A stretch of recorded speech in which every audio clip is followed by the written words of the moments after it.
안녕하세요, 여러분. 오늘은 굉자와 사귈 교자에 대해서 하겠습니다. 이것은 수레가 세대가 지나가는 소리입니다. 그리고 이것은 팔뚝괭자입니다. 이것은 다리가 둘이 서로 엇갈린 모습인데 나무목이 들어갔고 수레거 차바퀴를 의미합니다. 그리고 마을 읍자가 들어갔습니다. 힐백자, 빛과 관련이 있겠죠. 별빛, 달빛. 개사슴 녹변이라서 이것은 짐승, 늑대, 여우 이런 뜻을 갖고 있습니다. 이것은 실사가 들어갔습니다. 수레가 삐끄덕거리면서 지나가는 소리가 굉장히 큽니다. 그런데 그것이 세 대나 있어요. 그래서 수레 모는 소리 괭. 괭음이라고 하는 것은 지축을 뒤흔드는 큰 소리인데 지구는 23.5도가 기울어져서 돌고 있죠. 그것이 바로 지축입니다. 지축을 뒤울 정도로 큰 소리다. 그래서 괭음이라고 합니다. 카레이싱을 하고 있는 중이죠. 그 소리가 어느 정도냐? 이것으로 소리의 크기가 느껴집니까? 예, 굉장히 큰 소리를 괭음이라고 합니다. 이것은 팔뚝의 모습입니다. 팔뚝이고 팔뚝이죠. 요것이 괭입니다. 그 팔뚝 괭이 왼쪽에 고기육이 들어갔죠. 몸과 관련이 있습니다. 이것에게 이 글자에게 팔뚝의 뜻을 빼앗기게 됩니다. 그래서 고괭지신이란 말은 고는 넓적다리고 괭은 팔뚝입니다. 그것이 되는 신하. 그럼 결국 왕은 뭐가 됩니까? 몸통이죠. 그래서 왕의 넓적다리와 팔뚝이 되어서 왕을 지탱해주는 신하입니다. 그래서 충성스럽고 유능한 신하를 가리킬 때 고괭지신이란 말을 씁니다. 그러면 이제 그 신하를 어떻게 뽑았냐? 과거 제도로 뽑았잖아요. 그래서 과거 시험에 급제를 하면 그러면 이렇게 어사화를 내립니다. 여기 꽃이 보여요? 이것은 감투를 쓰고 감투 뒤에 종이로 만든 꽃을 달아주는데 이것이 어사화입니다. 그런데 주의해야 될 것, 어는 임금이고 사는 내릴 사자입니다. 우리가 보통 사약이라고 할 때 죽을 사자라고 생각하는데 아닙니다. 임금이 내린 약이기 때문에 사약입니다. 이 사약은 인삼과 부자라고 하는 매우 중요한 좋은 약재를 사용하는데 이 인삼과 부자는 서로 상극이라서 이 약을 마시면 창자가 뒤틀려서 꼬여서 죽습니다. 그래서 사약이라고 하는데 이 어사화는 이 꽃은 능소화를 종이로 만든 것이라고 합니다. 이 꽃이 능소화라고 해요. 그래서 이런 급제를 한 신하들을 그 중에 뛰어난 신하들이 충성스럽고 유능한 신하가 되겠죠. 고갱지신이 되는 겁니다. 그 다음 이것은 지붕입니다. 그래서 집이 매우 크다는 뜻입니다. 그렇기 때문에 집이 크고 웅장할 때 굉장하다 이런 표현을 쓰는 거죠.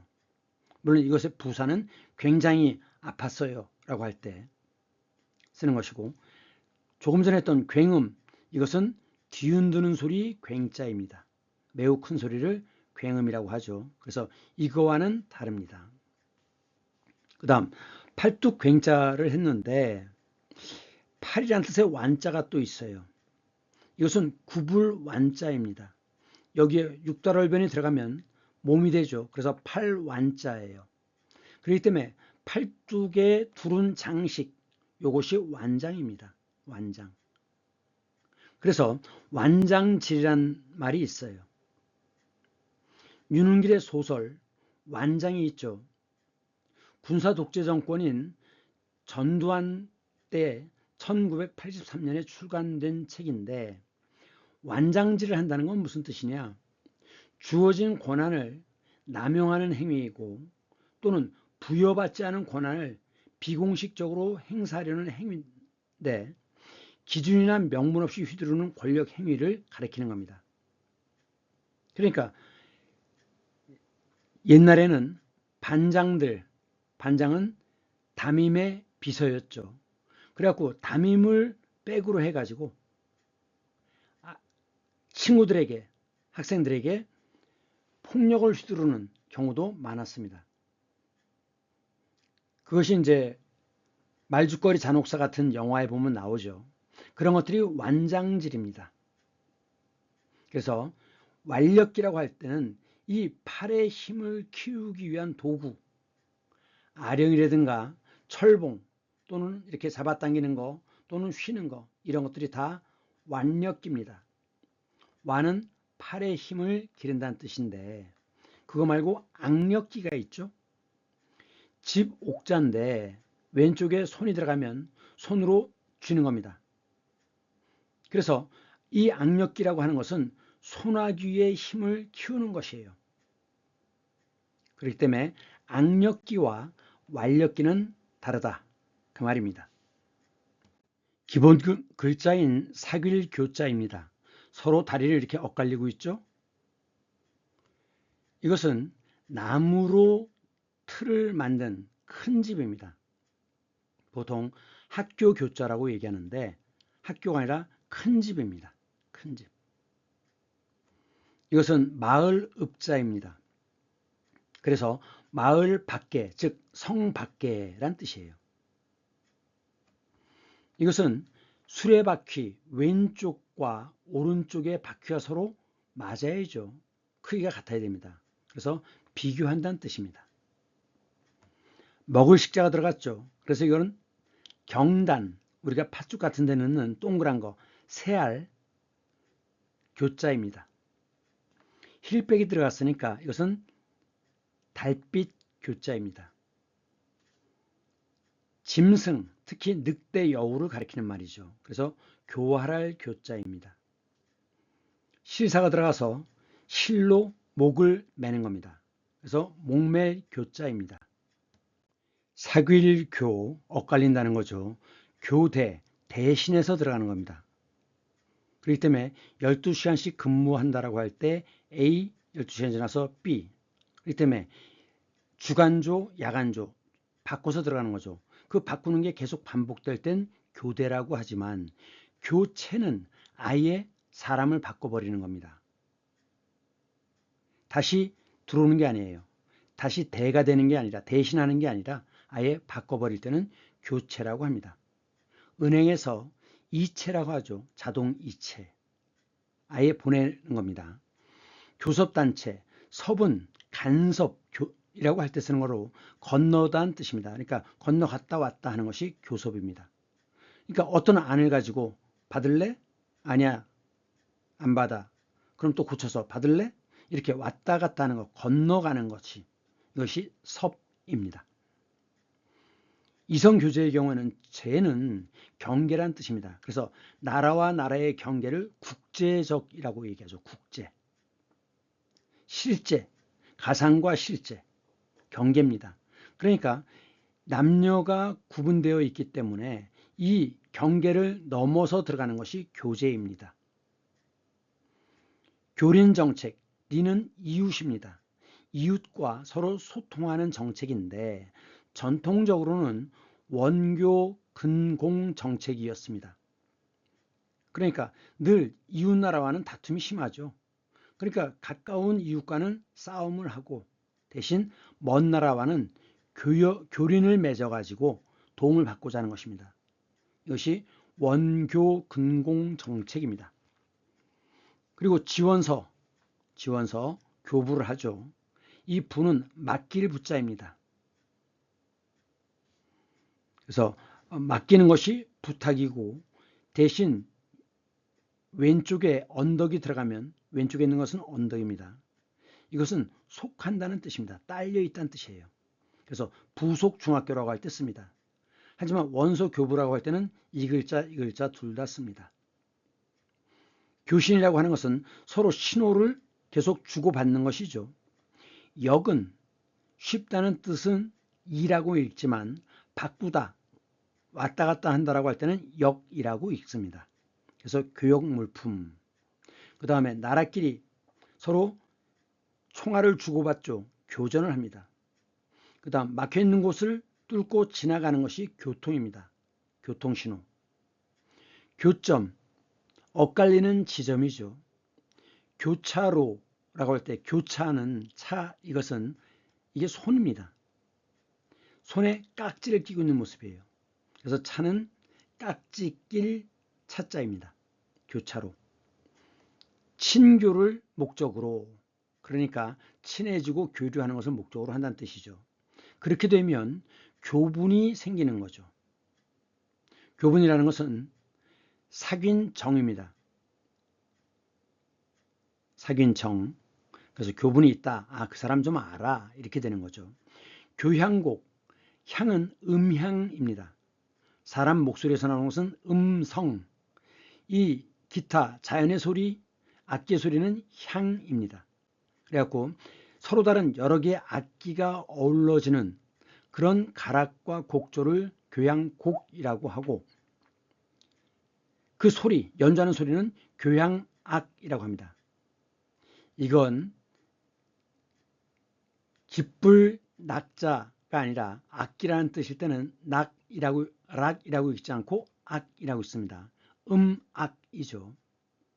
그래서 이 교향악이 결국은 심포니인데, 심은 함께란 뜻입니다. 어울린다는 뜻이죠. 포니는 소니처럼 폰, 전화. 그래서 소리가 합해진다는 뜻입니다.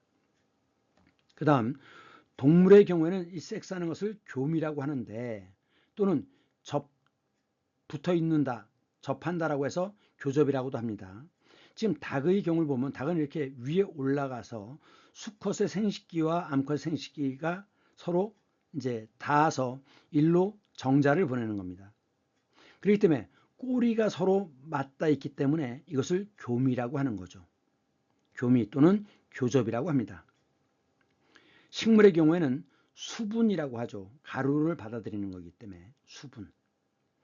그 다음 교자상이라고 하는 것은, 이게 이전에는 개다리 소반, 작은 조그만 소반 위에다 밥국 반찬 몇 개, 이렇게 해서 개인적으로 전부 상을 받았어요.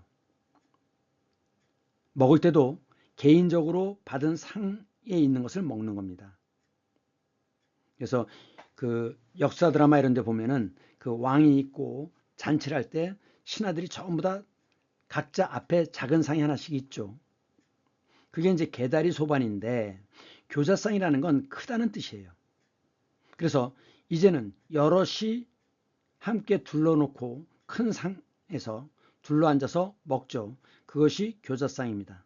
그러니까 개인이 먹던 개다리 소반과 비교가 되는 겁니다. 그 다음 교배시킨다라고 하는 게 있는데, 교배, 배우자, 짝을 이룬다는 뜻이에요. 짝, 배자입니다. 배우자라고 할 때, 또는 배필이라고 하죠. 이종교배라는 건 뭐냐면 전혀 종류가 다른 것을, 다른 종, 장르죠. 다른 종자를 교배시키는 건데, 예를 들면 암말과 순하기를 교배시키면 노새가 나온다고 합니다. 근데 이 노새는 다시 생식 능력은 없다고 그러죠. 근데 이제 그 나귀, 당나귀, 순놈 나귀는 순하기죠. 당나귀는 그 말에 비해서 귀가 길다고 합니다. 그래서 그 동화도 있죠. 임금님 귀는 당나귀 귀, 그 얘기도 있는데, 이 나귀는 그 체격이 작지만 체력이 좋고 지구력이 있다는 겁니다. 물을 많이 먹지 않아서 수송수단으로 중시됐답니다. 그리고 속도도 느리기 때문에 말은 굉장히 빠르잖아요. 그렇기 때문에 이제 사람들이 타고 다녀도 별로 위험하지 않다고 생각해서 교통수단으로도 사용됐습니다. 하여간 암말과 순하기를 교배해서 만들어진 것이 노새고, 사자와 호랑이를 교배시킨 것도 라이거라고 하죠. 이것이 이종교배고, 잡종교배라고 하는 것은 또 동종인데 약간 다른 그 유전자를 갖고 있는 부분을 합하는 거라고 합니다. 그래서 유채라고 하는 거, 유채, 노란 꽃 피는 그 나물 있죠, 유채. 그것은 배추와 양배추를 교배시킨 거라고 합니다. 이 유채는 기름 유자예요. 그래서 이 씨를 가지고 기름을 짜죠. 그래서 기름 짜는 채소이기 때문에 유채라고 합니다. 그다음 문화의 교류 있죠. 나라와 나라끼리 문화가 서로 왔다 갔다 하는 게 교류인데, 과학에서는 교류가 있고 직류가 있습니다. 이 직류라는 것은 전류가 한쪽 방향으로만 흐르는 거죠. 건전지가 그렇습니다. 근데 우리가 가정에서 쓰는 그 전기는 교류라고 그래요. 그래서 일정 시간마다 번갈아 반대 방향으로 흐르는 전류를 교류라고 한답니다. 이것이 전기를 관리하는 데 훨씬 더 효과적이기 때문에 이런 방식을 쓴다고 그래요. 그 다음 서로 감정을 주고받는 것이 교감이죠. 교감. 그래서 이제 자율신경계라는 것은 그 대뇌까지 올라가지 않고 척추신경계에서 알아서 하는 것.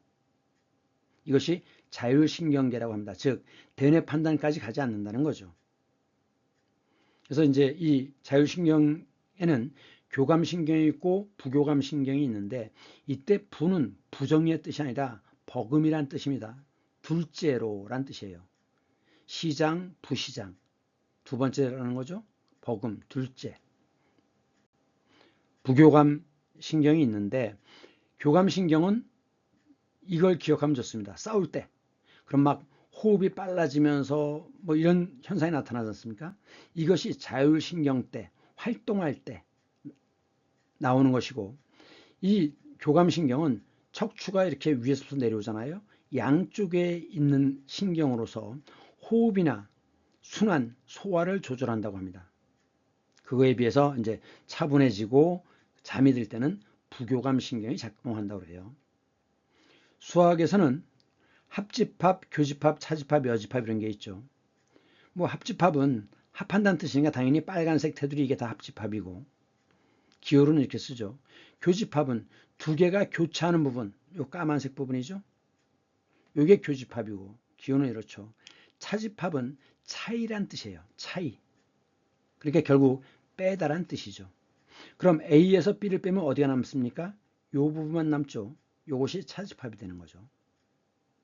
그리고 여집합이라는 건 뭐냐면 남을 여자예요. 근데 수학 기호로는 보통 전체 집합을 U라고 표시하는데, 이 U는 전체의란 뜻을 지닌 유니버설의 약자입니다. U. 그리고 이 A집합이 있을 때 지금 나머지가 여집합이죠. 이 부분이. 이것은 기호로 쓰면 이렇게 위에다 선분을 긋기도 하고 C라고 표시도 합니다. C는 컴플리먼트예요. 남는 부분의 그런 뜻입니다. 나무를 얽어 만든 큰 집이죠. 그래서 학교, 우두머리 교장, 그 다음 교감, 그리고 교사. 그런데 이렇게 쓰면 이것은 학교의 건물, 사라고 하는 것은 기숙사입니다. 그 기숙사에서 건물을 뜻하게 된 거예요. 그리고 교사란 말이 있습니다. 이때는 부추길 사자입니다. 그러니까 그 분명하게 뭘 해라 이렇게 하진 않지만 은근슬쩍 부추기는 것, 이것이 교사입니다.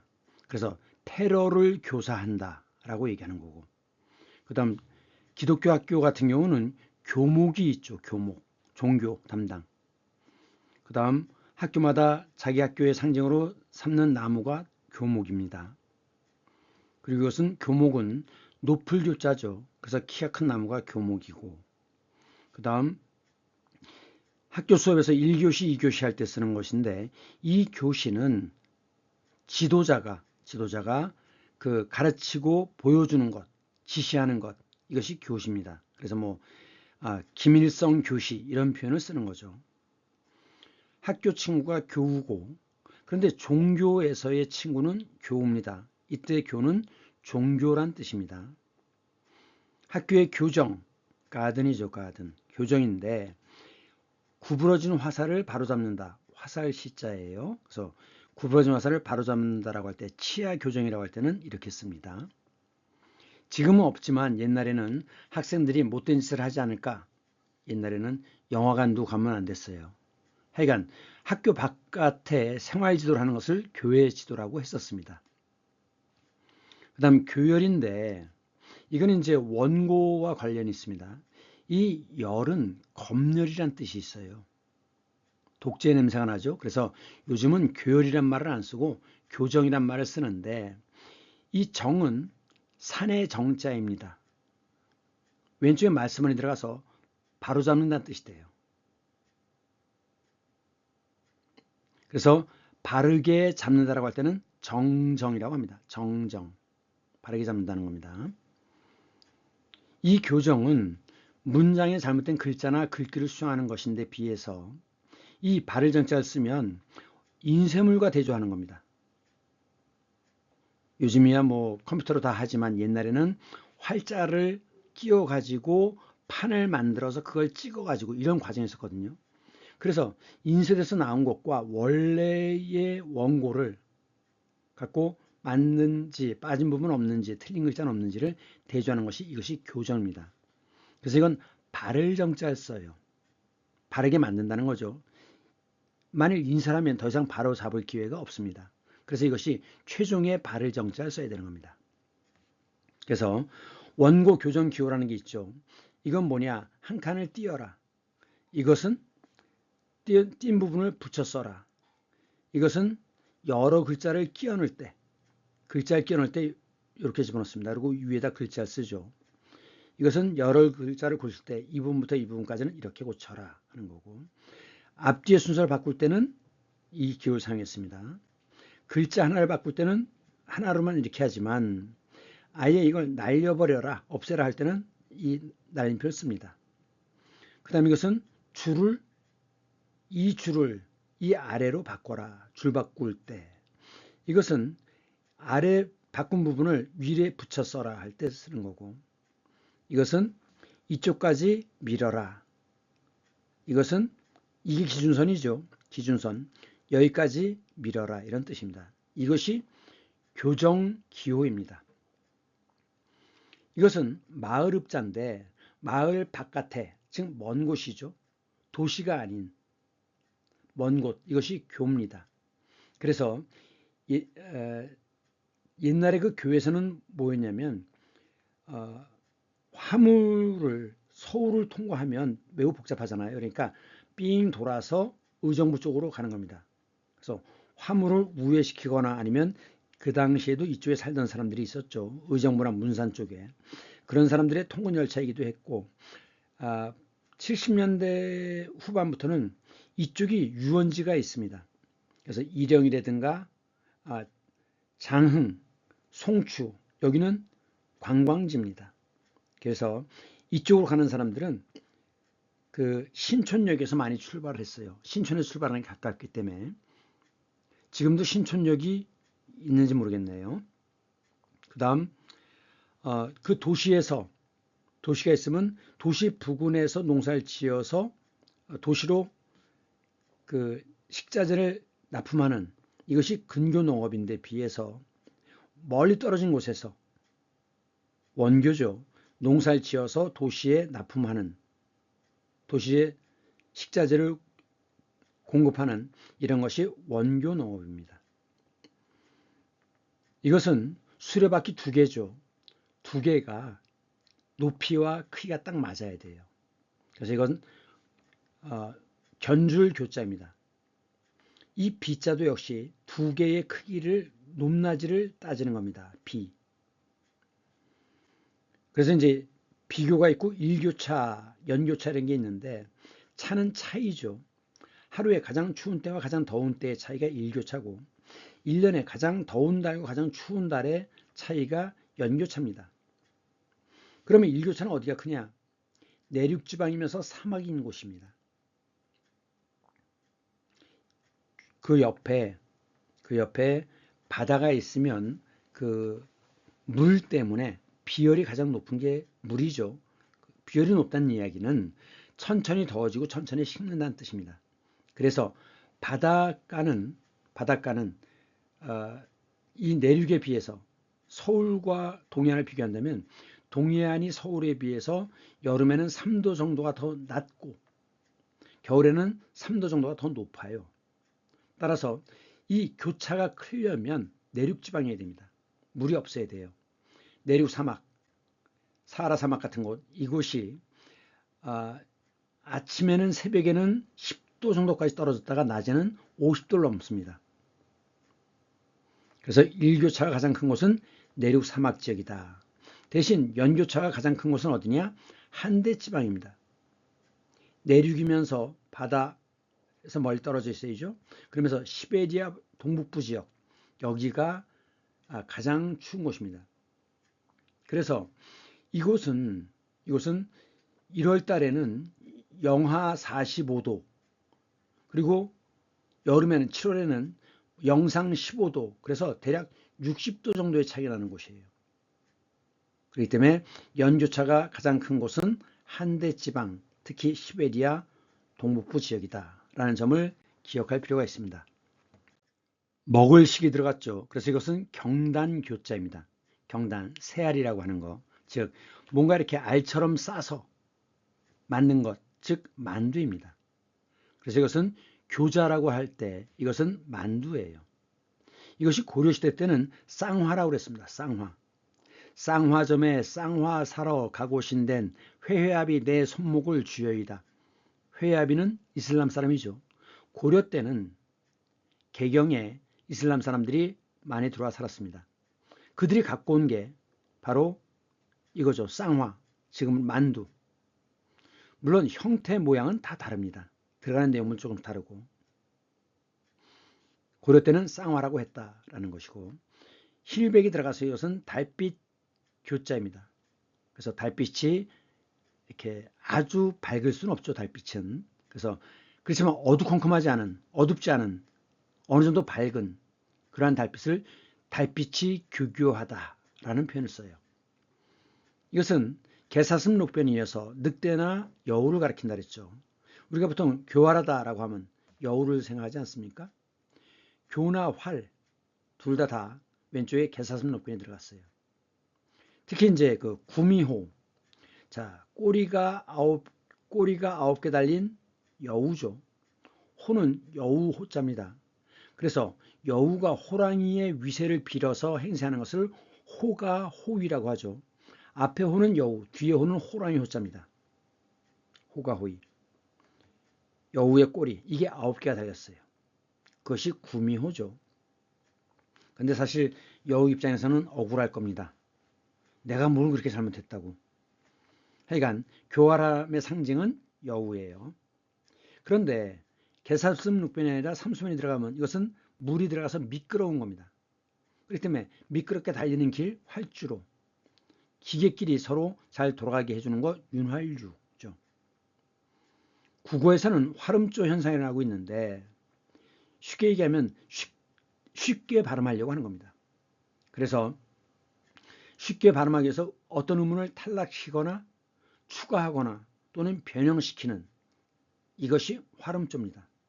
예를 들면 이것은 6월이죠. 이것은 10월입니다. 근데 이 6월이 6월로 바뀌고 10월이 10월로 바뀌고 초8일이 초8일로 바뀌고 십방은 그 불교에서 얘기하는 온우주 십방세계라고 합니다. 이 십방이 비읍이 떨어져서 시방세계라고 되고 목단이 발음이 힘드니까 모란으로 바뀝니다. 목단강이라고 배웠죠? 그것이 모란입니다. 그 다음 이것은 실사가 들어가서 목멜 교자예요. 그렇기 때문에 머리를 목매는 형벌, 교수형이죠. 그런데 이제 이 교수형을 시킬 때 나무를 세우고 요 위에 올라가서 서면 위에서 줄이 이렇게 내려오잖아요. 줄, 실사가 들어갑니다. 그래서 위에는 어쨌든 높고 평평하기 때문에 여기를 대라고 합니다. 교수대죠. 이 사진은 아우슈비츠에서 사용했던 교수대라고 합니다. 그 다음 목 졸라 죽이는 것을 교살이라고 합니다. 교살. 목 졸라 죽이는 거예요. 목멜 교자이기 때문에.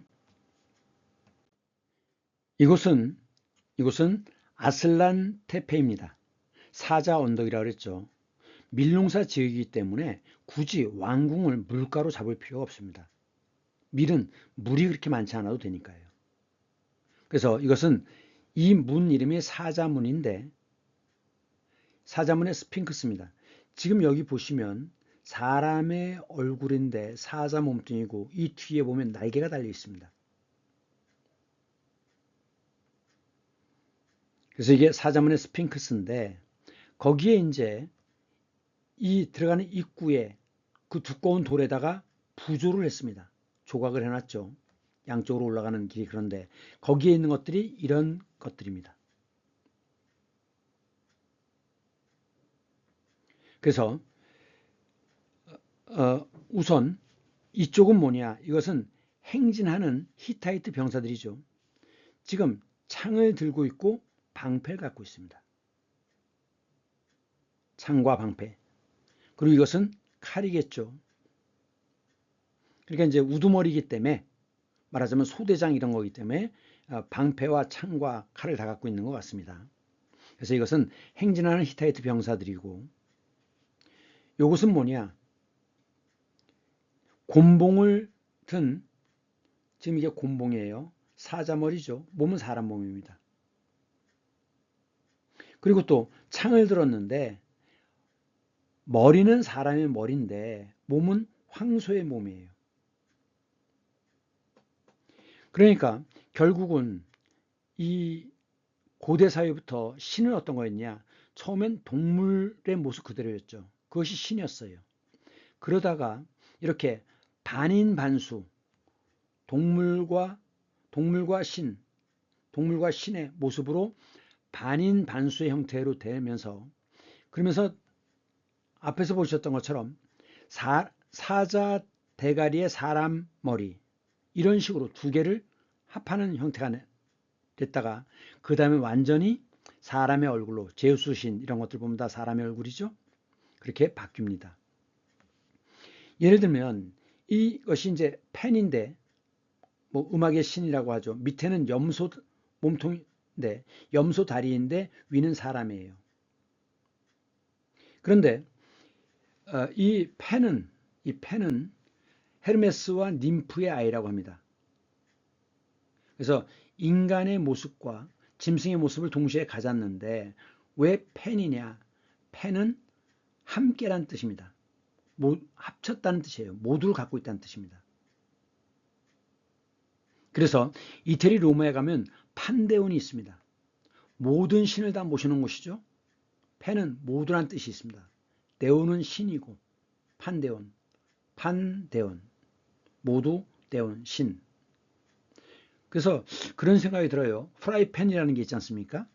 프라이팬은 그 튀기는 요리는 전부 다 그 하나로 할 수 있죠. 그래서 팬은 모든이라는 뜻인데 그래서 이제 그 펜플루트라는 것도 있잖아요. 펜플루트. 자, 오늘은 여기까지 하겠습니다. 수고 많았습니다. 다음 시간에 다시 만나요.